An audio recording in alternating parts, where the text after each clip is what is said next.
Yo, you already know what it is. It's Tri-Town Tory back in effect. And I'm back with another episode that I have for you from my Tory Talk podcast. I just wanted to let you guys know that we're going to have some more consistent episodes coming through for you. I've been getting done with recording a new album and some new music videos, so now I'm going to have a lot more time to focus on the podcasting aspect of what we do over here at Tory Talk Podcast. But before we get into our special guest that I have today, a very good friend of mine, I just wanted to let everybody know that I have some really big things planned for the month of June and July. I just got done wrapping up 2 performances back to back over here in Richland. One was for the Mushroom Fest, shout out to Adventures Underground, and then the other one was for the Fusion Fest, shout out to the whole Emerald Parks event team. It felt really good to perform for the city, to have people come out and check you out that normally wouldn't. It was also very cool to meet some people that I might be able to network with in the future. As far as the month of July goes, we're going to shoot a music video for the Wash Marvo mix, and we're also dropping a deluxe of the album that we dropped in March. That's enough about my updates. I have a very special guest, like I mentioned earlier, a really good friend of mine, and I want to give her the platform to do her own sort of intro. Go ahead and let everybody know who you are and what you do. I'm Ketra Thompson, and I'm a hypnotherapist, a mindset coach, and a relationship coach. Very awesome. How does somebody get into this walk of life, so to speak? That's a great question. I 10 years ago, I didn't know this existed. And so for me, it was a path of just life bringing me there and realizing that this is even something that exists. And then my own life experience with it was so profound that it inspired an entire career shift. This is a second career for me. Went back to school and changed everything.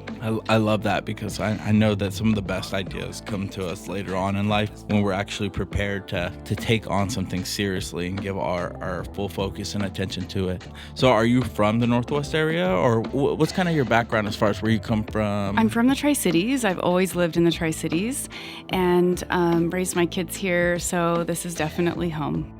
I love that. I'm Tri-Cities everything. That's part of my brand, Northwest everything. So would you agree that this is a pretty good area to raise kids? Yeah, I love it. I mean, first of all, we get a lot of sunshine. That's a big plus. Mm-hmm. But overall, I feel like it's a place where kids can feel safe and enjoy their childhood and just have a good experience. So once I had kids, I didn't want to uproot them and go anywhere else. Absolutely. No, I understand 100%. I have one daughter, and she's here today in the studio with me, which is a very special moment for us. But I would like to say, when it comes to the world of hypnotherapy, I would imagine that there's a huge mental health component to it. That's probably like the main thing.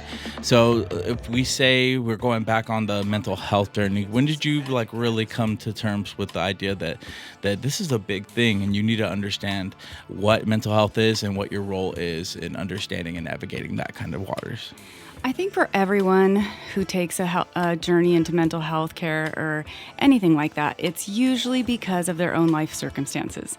And usually when the pain of staying in the situation you're in is worse than the pain of changing, you decide to change. And you start looking for what works and what doesn't and figuring out how to get to the point where you want to be. And so for me, I had done so much work. I was in a really, really destructive relationship, and I did all the therapy and did all the EMDR and everything, and it wasn't until I hired a hypnotherapist that does the modality I now do that I finally created a change. It created momentum for me. Yeah. Wow. See, I've known you for a couple years now, and I've heard your story too, but it never really dawned on me that you had a hypnotherapist help you, and that's what convinced you so much that this was the path that you wanted to take. Yeah, absolutely. And so it was because I had done so much work, because I had, read really I think almost 1,000 books at that time. I was really dived, into my just researching everything on the planet for healing. And then I hired a hypnotherapist. And so it was so transformative for me because it works on the subconscious level. When we're in regular talk therapy, we're using our conscious mind and we're just kind of going over the same things, which can be helpful, can give us clarity and help us see patterns, but it doesn't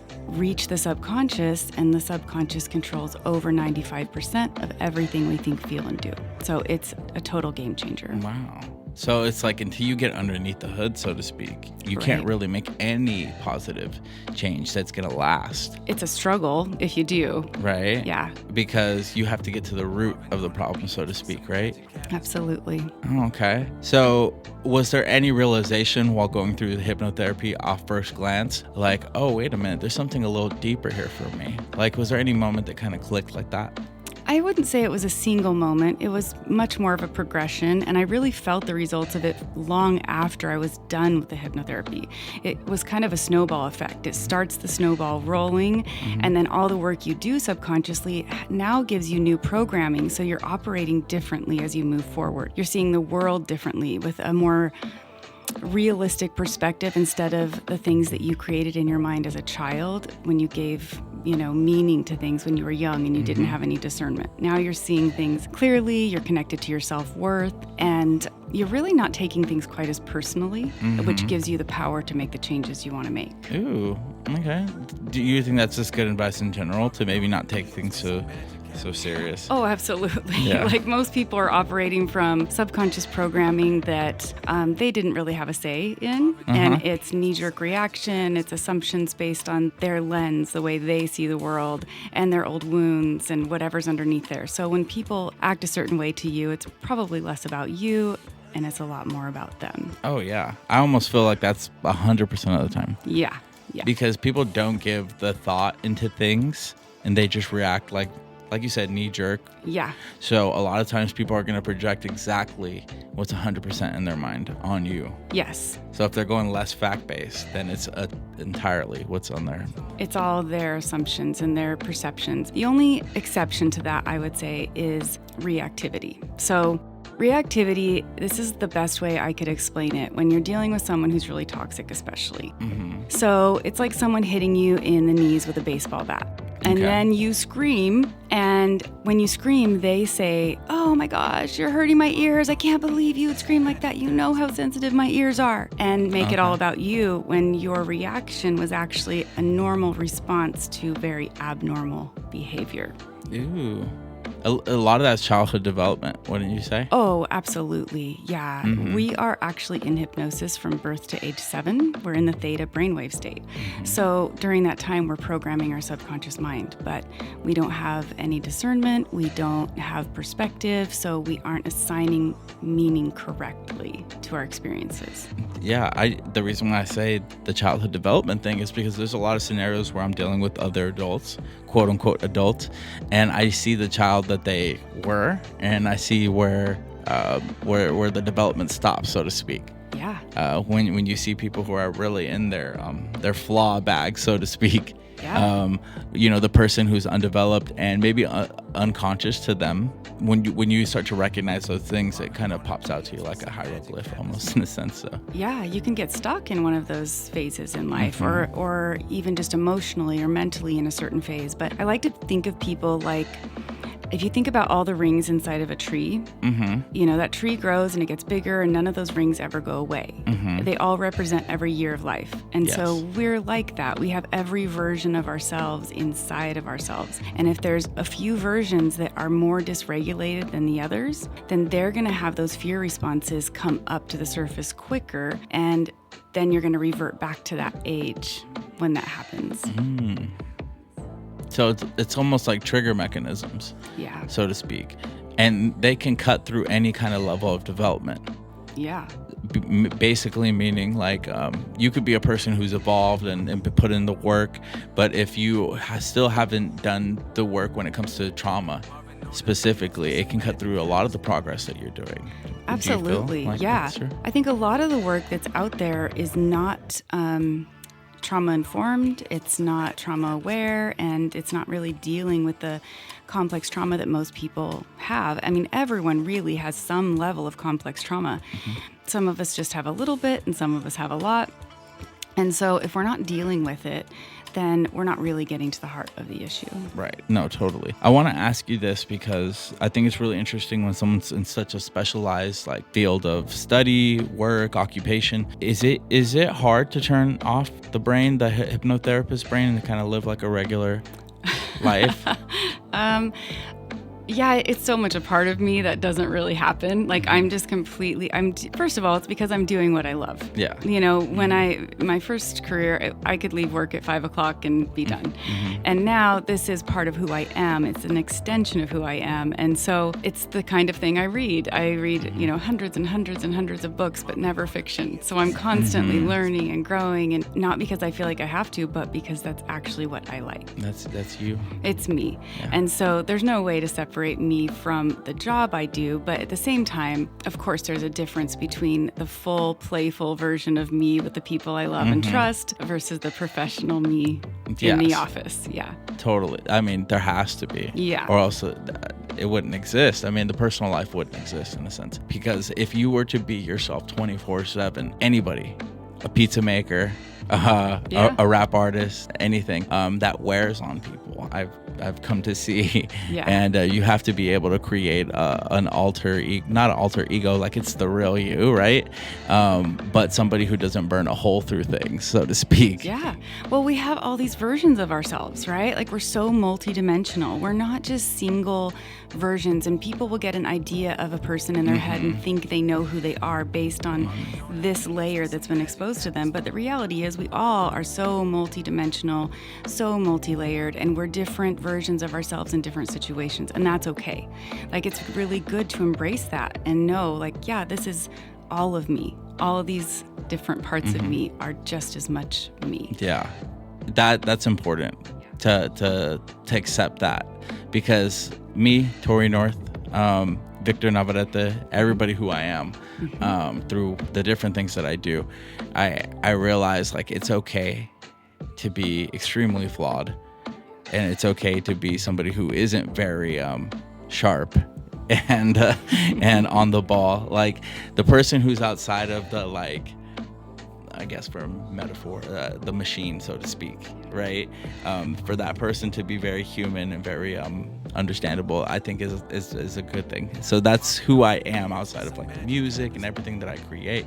So that's why I thought it was interesting, and I wanted to kind of zero in on that, because there's sometimes we're 24/7 and we don't realize that we don't like hop out of the machine, so to speak. Yeah.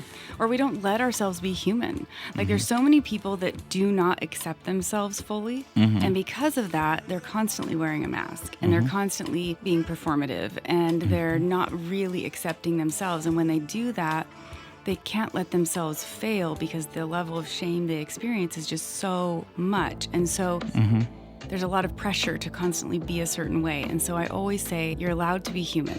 Humans aren't robots. Humans don't flip a switch every day and have the same bandwidth and energy and motivation and focus. Like, we're more like nature. So if you look at all the trees in the winter, they don't have leaves on them. They look like they're doing nothing, but they're absorbing all of these nutrients in their roots, which part of a cycle. It's part of the cycle. Those nutrients are going to create the leaves in the spring.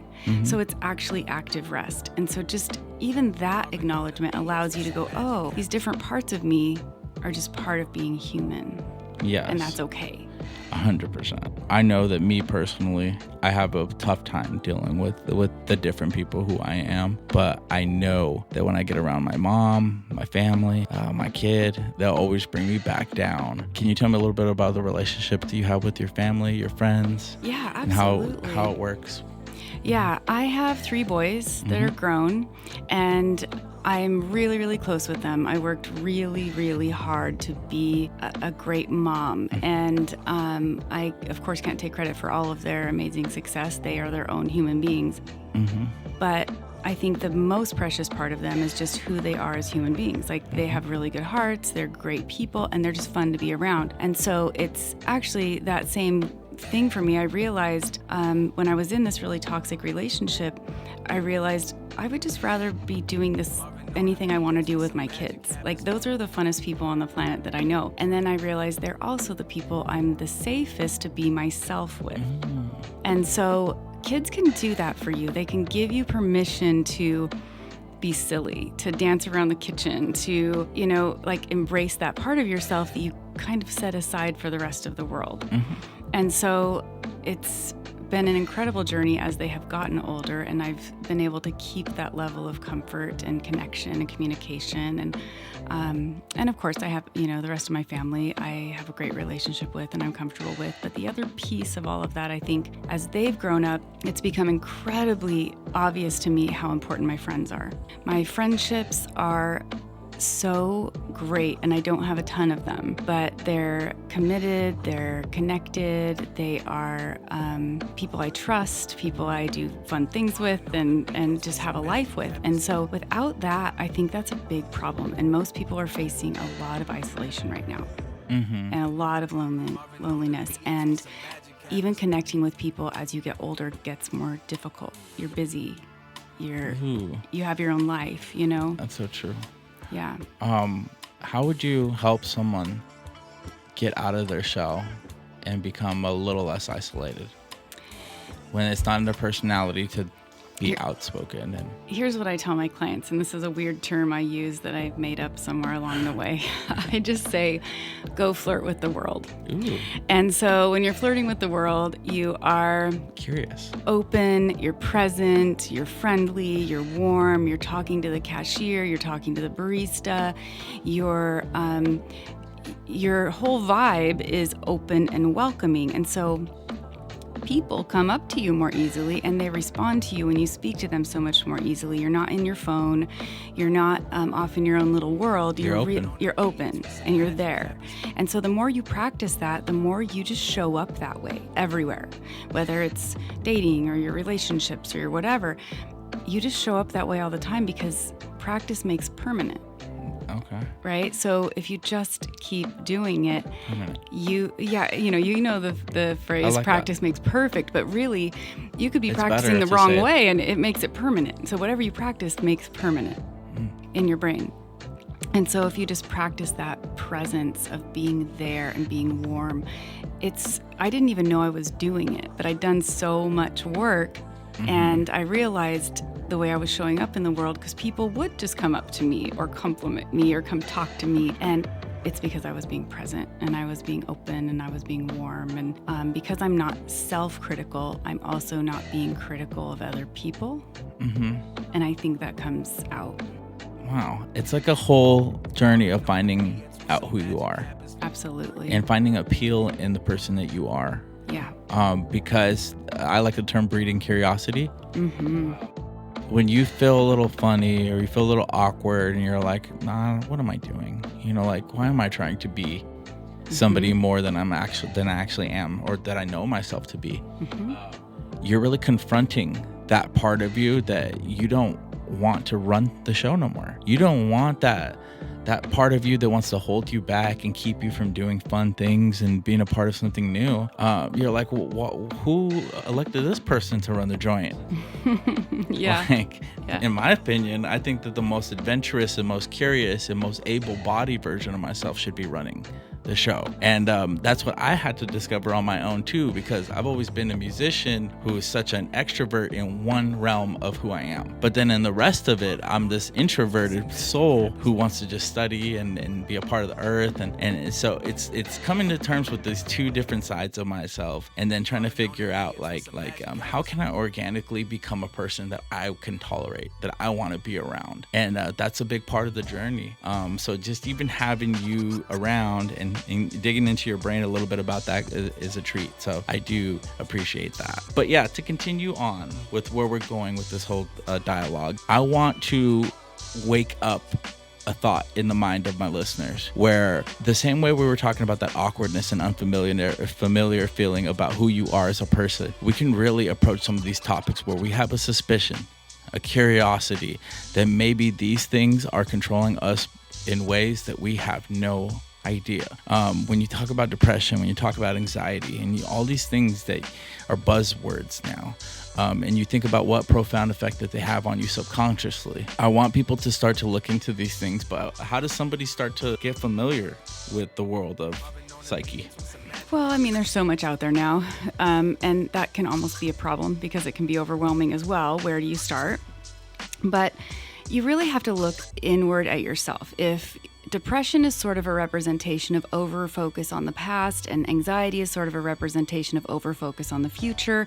And oftentimes people who have one have both, which means they're just staying out of the present. They're in the past and they're in the future.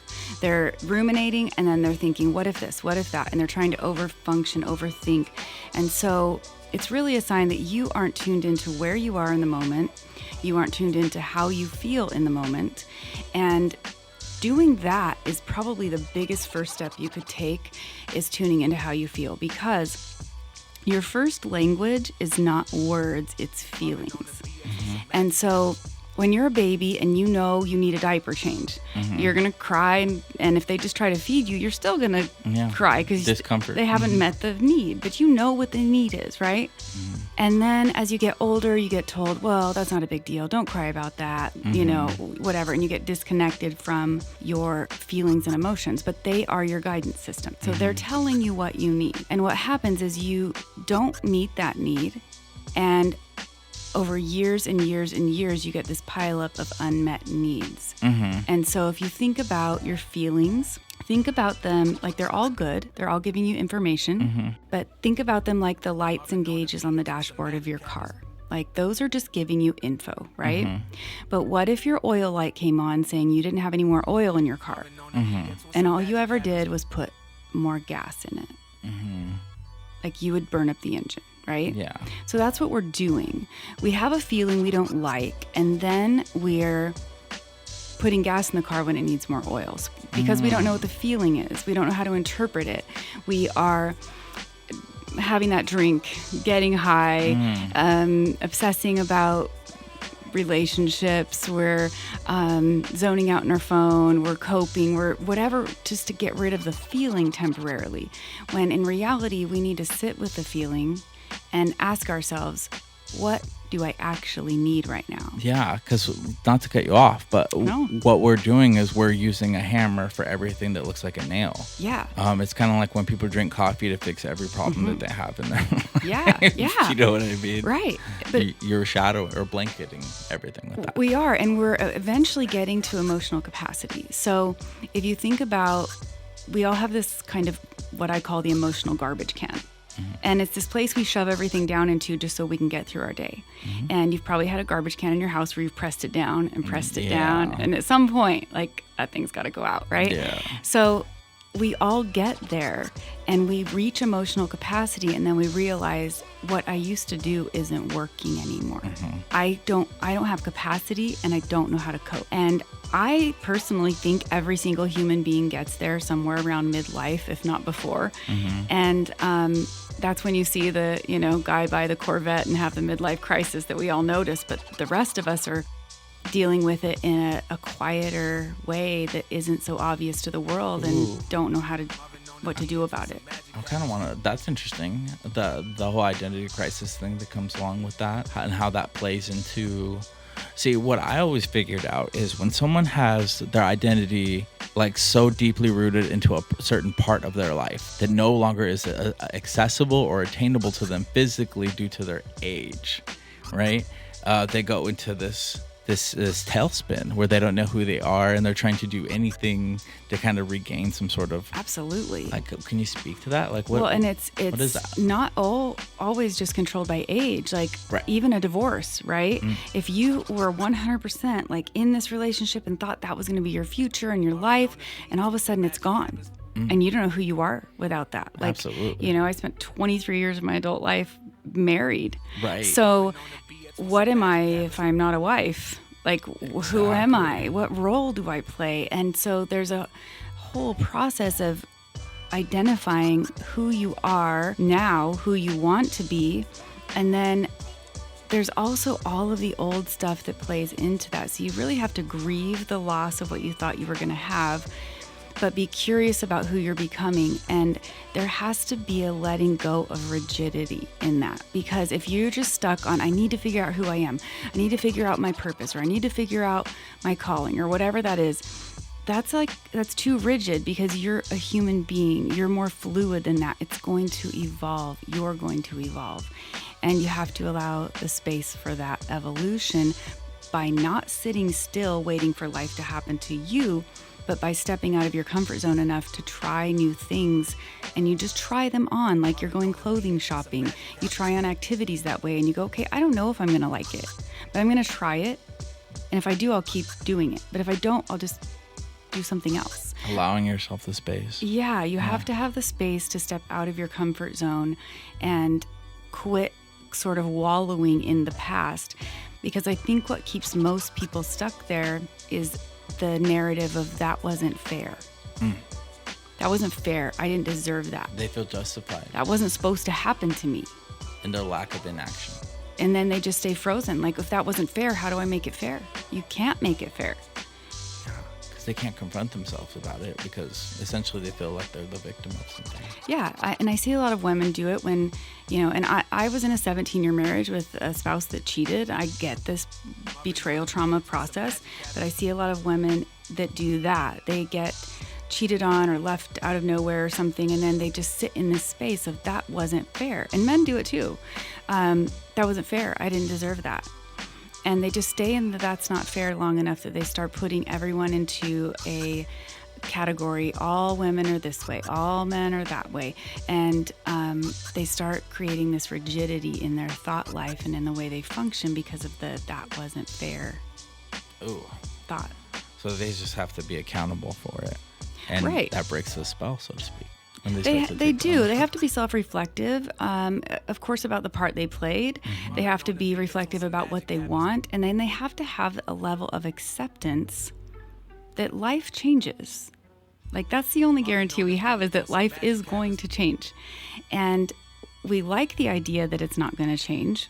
We like the idea of certainty. It helps us feel safe. Mm-hmm. But when you can feel secure and certain about yourself, then all the pieces that surround you in life can change, and you're not going to be totally derailed because you're not thinking that your well-being and your who you are is tied to someone else or even a job. Someone or something. Yeah.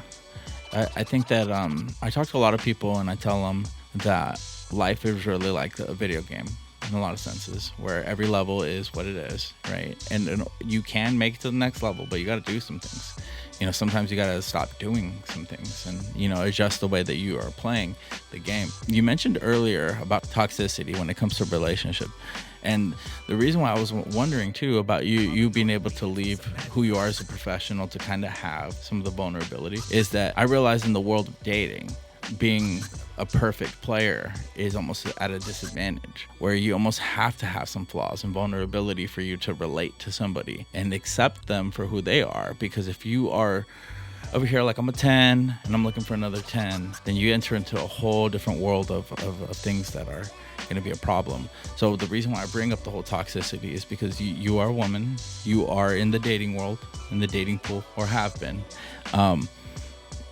Do you find that it is tough to step away from the world of dating, or at least step away from the professional mind frame that you have when it comes to analyzing people's behaviors and things of that nature, and to accept people for their vulnerable state while you are also being vulnerable in order to create something that's organic, that actually will work, as opposed to having these like standards in our heads that are almost impossible for people to reach? Yeah, absolutely. Well, for one thing, for me, of course, I'm going to read between the lines with people because it's what I do. Like, I can't turn that off. But I think what is important is that when we realize we don't open up to people who aren't real with us. So if you met someone, they were perfectly buttoned up, everything was perfect in their life, they never admitted to any flaws, you would never be vulnerable with them. Right. Like, they're not human to you. You're like, oh, they're not going to get it, right? And the person you meet that's humble and has humility and who's honest about their journey, who is just open and present, you're going to go, oh, I can probably be myself with this person. I could probably share some of my stuff with this person. Yeah. And so when we realize that it's actually our imperfections that attract people to us, then we look at ourselves differently and we realize it's okay to have quirks and flaws and differences, because in order for me to really connect with someone on that level, I have to be human too. I have to let them know where I'm at or what I'm feeling or where I'm struggling. And that's not an easy thing to do for anybody. Nope. And I struggle with it as well. It's a vulnerable thing. And so, but we have to do it. We have to do it if we're going to create real human connection. And so many people will have a list on paper that's like, oh, I want this, and I want this, and I want this, and I want this. And if you can let that go and you can see the humanity of people, then you start noticing little things about them that they're unpredictable little things that you can connect to or relate to. Maybe they show up wearing something totally different than they normally wear when you see them, and all of a sudden a little shift happens inside of you and you go, oh, like they're human in this area, right? and you just kind of accept, like, or you see them stand a certain way where they look kind of insecure, and you realize, like, oh, they have insecurities. I do understand what you're saying. And it creates a shift. And so if you let yourself see people, then you're going to love people without the barrier of saying, do they check every box on my list? And, you know, the really destructive relationship that I was in did check every box on my list, and was very, very good on paper. And so that's not the totality of what someone is. What someone is how they show up when you're stressed. It's how they show up when you say no to something. It's how they repair after conflict. It's all of these things that you can't put on paper. If that makes sense. No, yeah. it does. I like that you say that, because that takes a really mature stance to look at somebody in the after lens and see all the good that they bring to the table. Maybe you wouldn't notice immediately, but some of these things are subconscious that you pick up on, and you say, oh, so and so is very calm, and whenever there's anything going on that's really high pressured and things of that nature. I think that's really cool. I know that in 2025, with the dating apps and the way that people are approaching the relationship world, I know that a lot of times they get sold an idea of what they should be looking for, like a consumerism version of what the dating expectation should be. And I know with people like influencers like Andrew Tate and all these guys who are trying to shape the ideologies of young men and women, it just continues to be more of a detrimental space for young minds, where they feel like they have to be making a certain kind of tax bracket. They got to be making $100,000 a year in order to be suitable for the top echelon of women that they want, or vice versa. And I remember the world before the internet being so captivating with dating, and it was all off feelings. I mean, it was all off of emotion. You saw someone and they were attractive, and then the world of imagination took hold, because that's all that mattered, that you were attracted to them, and now your mind's going crazy of what's possible. But now it seems almost the opposite of that, where it's like, oh, I wonder what kind of job they have. I wonder if they expect somebody to pay all their bills. Like, there's just so many different things that come into your mind when it comes to the dating world. So there's no magic when it comes to that. Yeah, well, absolutely, 100%. First of all, I think when you meet someone in the wild, when you're not on a dating app, if you think about the way it used to be, you had all these little interactions because they probably were in your friend group or somewhere in your little sphere. And so you'd see each other, but neither of you would know if the other person liked each other. And so you'd wonder, and they would wonder, and you had banter, and you had these little connections. And so there was all these micro moments that built up, creating anticipation and connection. And now you switch to a dating site. And so on a dating app, what you're going to have is this immediate awareness that you like each other because you both swiped right on each other, right? So you have the awareness. So there's no real curiosity about whether they like you or not. But there's also no shared experiences. And so you have to recreate the shared experiences without going into an interview. Like, you don't show up interviewing someone and trying to dissect every aspect of them and actually get to know them. The way you get to know them is you be playful.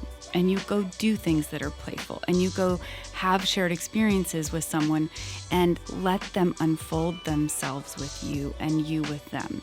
And you have to be intentional about recreating that in the process, because it's missing. It's a missing piece that used to be there. It's not there anymore. And there's also this mentality of like, well, there's always someone better. If I just keep swiping, I'll get back on, there'll always be someone better.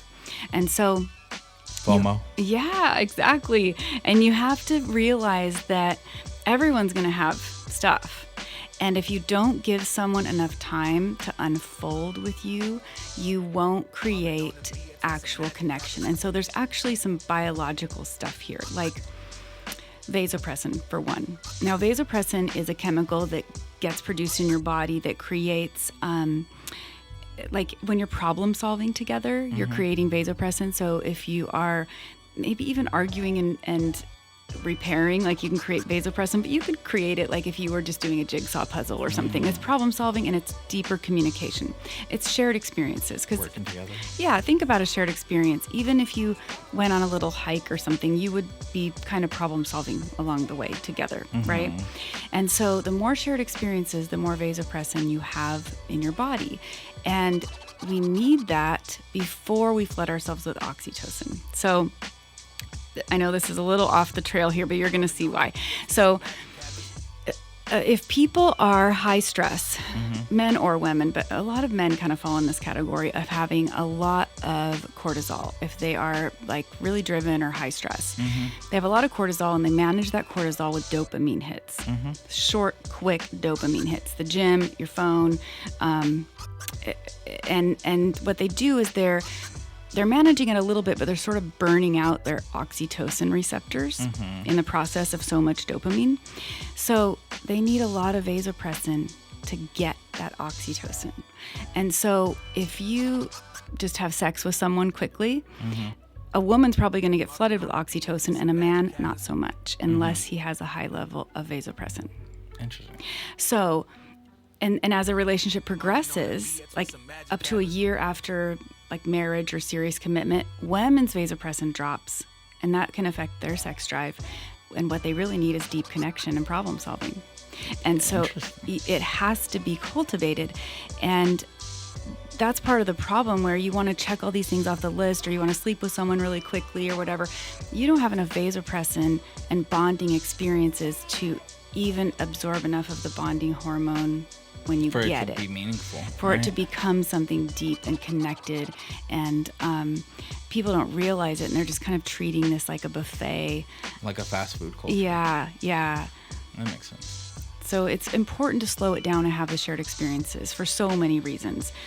Even if you're not committing to exclusivity, it's important to have the shared experiences, because you aren't going to see the reality of who someone is, and you're not going to be able to even build respect. You're just wasting each other's time. You're just wasting time. And respect and integrity is a really big deal. So you can think, oh, they'll respect me if I have a whole bunch of money. But do they? Because that's just a transaction. Yeah. That's transactional. not, it is. It's an unspoken agreement that this person's going to stay with me as long as I buy them what they want. And that's not respect, and it's not mutuality. It's a huge power dynamic that's off. Like one person has way more power than the other, and eventually the person with less power resents the person that has more. And that's when the divorce happens or whatever, because it's not actually mutual. See, I definitely know we need a part 2 because the depths that we can go into this. I think that if you were to listen to everything in a series, I think it'd be very beneficial. But I want to make sure we get to our questions. Absolutely. Here. So we could definitely dive deeper into that in part 2, because the whole chemical level is fascinating. But yes, I have some questions here that I put together, and I want to respect myself and read them. Yes, absolutely. Go for it. Because I put some time into it. All right. Was there a single moment or experience that made you realize that hypnotherapy was your calling, or was it more of a slow discovery? We kind of touched. We did touch a little bit on that, and that really was that experience for myself. I had to save myself. And in the process, that gave me the clarity that I really needed to deal with that subconscious stuff, because so many of us are repeating patterns that we don't know why we're repeating them, and it's because it's a subconscious thing.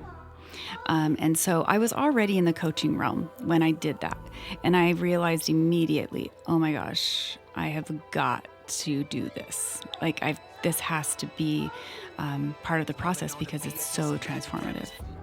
You just knew that you had to be like a leader in this space, as opposed to just someone who benefited from understanding it. I don't even think I went into it trying to be a leader. I went into it thinking, if I'm going to be in integrity and I know this is going to get my clients the best results, then that's what I have to do, because I want my clients to have the best results. Right.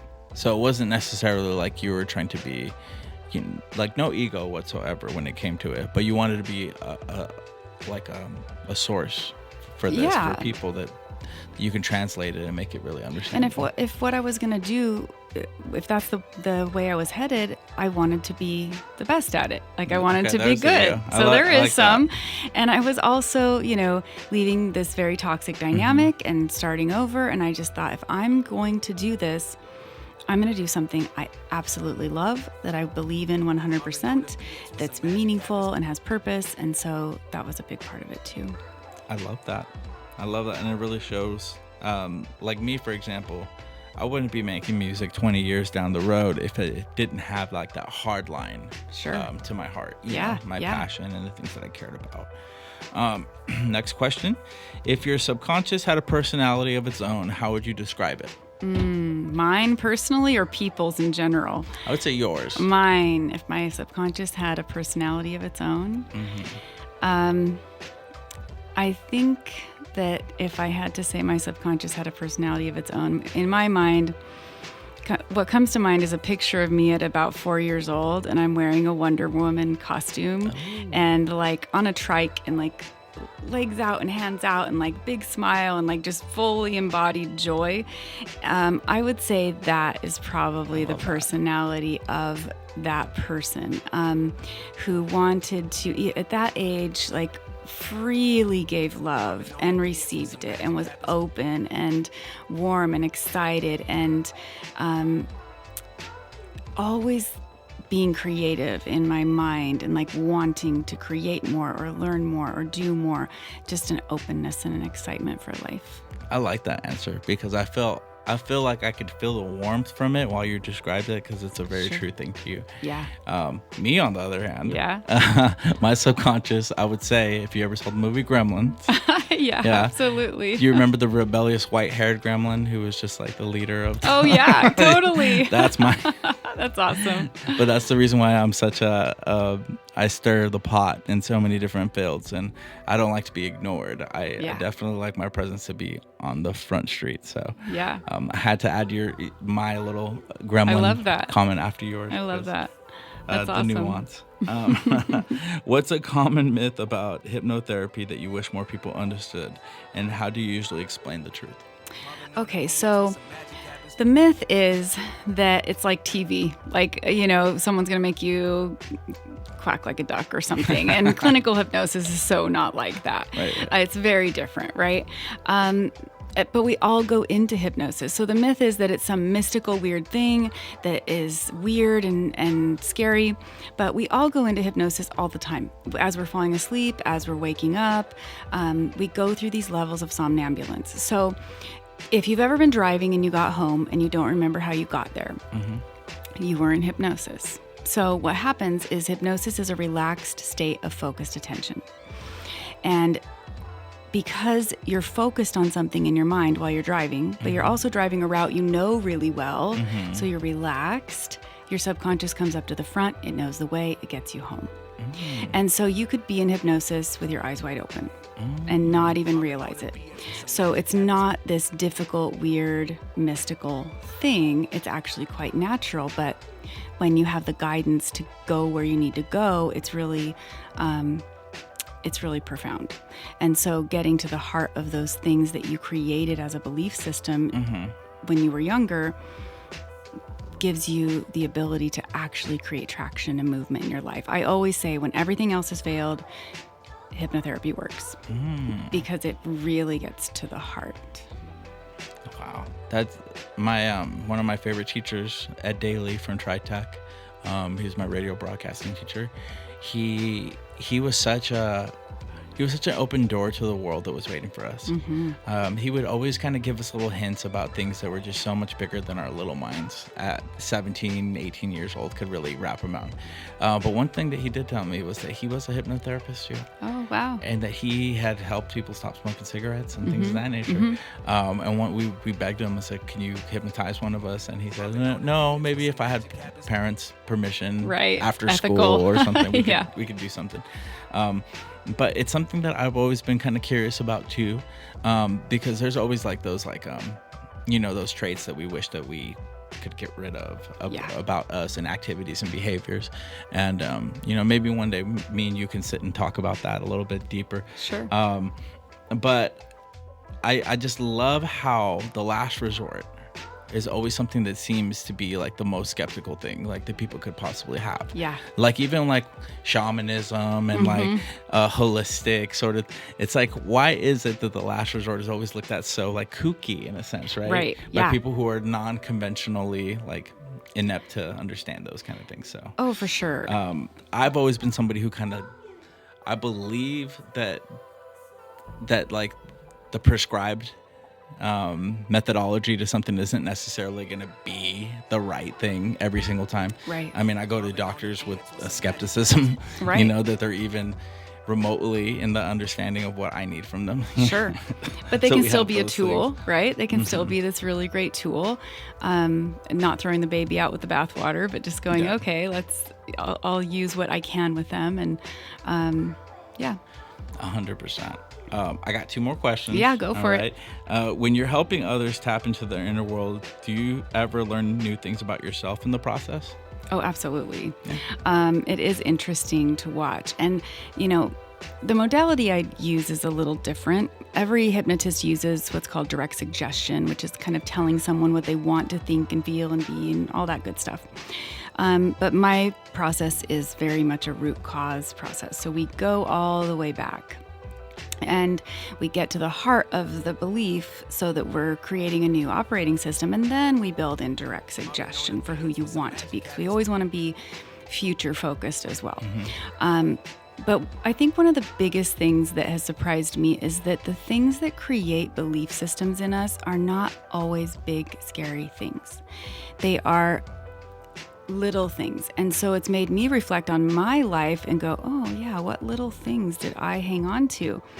I had this one client who went to a moment where she was on a plane. She was 4 years old. She was with her dad and they were handing out cookies. And she was going through a really toxic divorce at the time we were working together.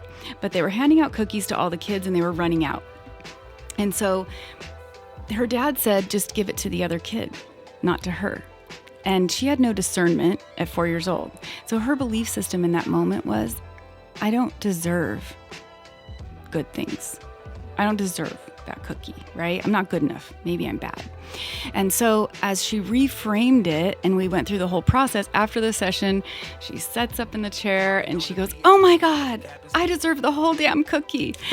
And so it's simple moments that you don't think maybe are driving some of the way you're wired. And that's been profound for me to even be reflective with myself when I see those situations and go, oh, what do I have within me that I haven't, that maybe is there that I haven't looked at? But yeah. Yeah, it's kind of like the simple things are the most complex and the most complex are the most simple. Yeah, sometimes. Absolutely. Yeah. Yeah, I like that duality in life, because it always makes me like recalibrate my thought. Like maybe I'm being a little bit too strong in certain aspects, and maybe I should pull back entirely.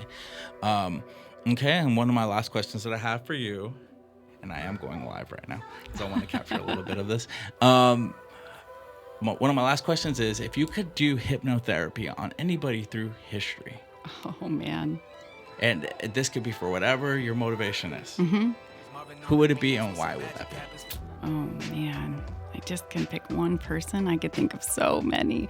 It's got to be one. It's got to be one. I mean, Jesus comes to mind. Albert Einstein comes to mind. Honestly, I think I would choose, I'm going to say his name wrong if I say it, but it's the author of the book, The Autobiography of a Yogi. Ooh, okay. He is a true yogi master from India, and he's one of the only ones that ever wrote down his life in the English language. So that book is wild. It reads like a novel, but it's supposed to be all true, and people walk through walls, and there's just a lot of stuff that I would love to know all of the things with him. Yeah. But I know it's a weird answer. No. But that's what I would do. That's who I would choose. That's fascinating. I mean, for someone like me, I would probably look back, Ben Franklin or Tesla, so to speak. Yeah. Great inventor. Oh, those would all be super fun. Yeah. But I like your answer. I've actually heard of that book before, and I think it might have been through you. Maybe. I'm a fan of it. So I got to look that up myself. If somebody wanted to become more familiar with who you are, and all they have is the internet, how can they get the ins and outs of who you are? Where do they go? What do they follow? What do they add? My website is ketrathompson.com. So that's a weird name, KetraThompson. Love the name. And on YouTube. So I've got a YouTube channel, and they can follow those videos and get a lot of free content and find out about relationship dynamics and all of that there too. I love it. And you're open to taking on new clients? I am. Yeah, I'm just developing a new program for starting over in life and divorce recovery, but I already have a lot of great programs, the Confident Connection and Mental Mastery. And I don't just do the hypnotherapy process. I always incorporate the coaching, because implementation is a really big deal, and having support for that is a really big deal. So I have an office here in Richland. I have another one in Spokane, and then I work on Zoom with people from all over the country and Canada. So in every capacity, I have availability. Yeah. How does it work? Do they reach out to you? You give them a consultation? You kind of tell them what they need?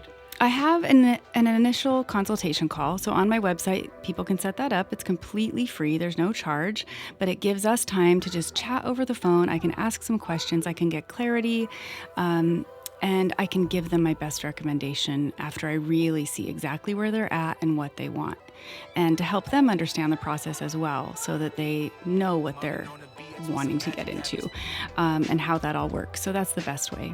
Okay, I love that. And if you had a final statement you wanted to kind of leave with my listeners and audience, something, it could be anything, what would you say to them? Oh, gosh. I would say that the investment you make in yourself is the one thing that nobody can take away. You're going to drive new cars, you're going to live in different houses, and you could get transported to the other side of the world tomorrow, and you'll wake up with the investments you made in yourself, in your own well-being, in your own mental health, in your own personal growth. Those things people can't take away. And so when you think about wanting, to buy that new thing or whatever, if you make investments in your mental health and your well-being and your growth, that's going to get you farther than any other investment you could possibly make. 100%.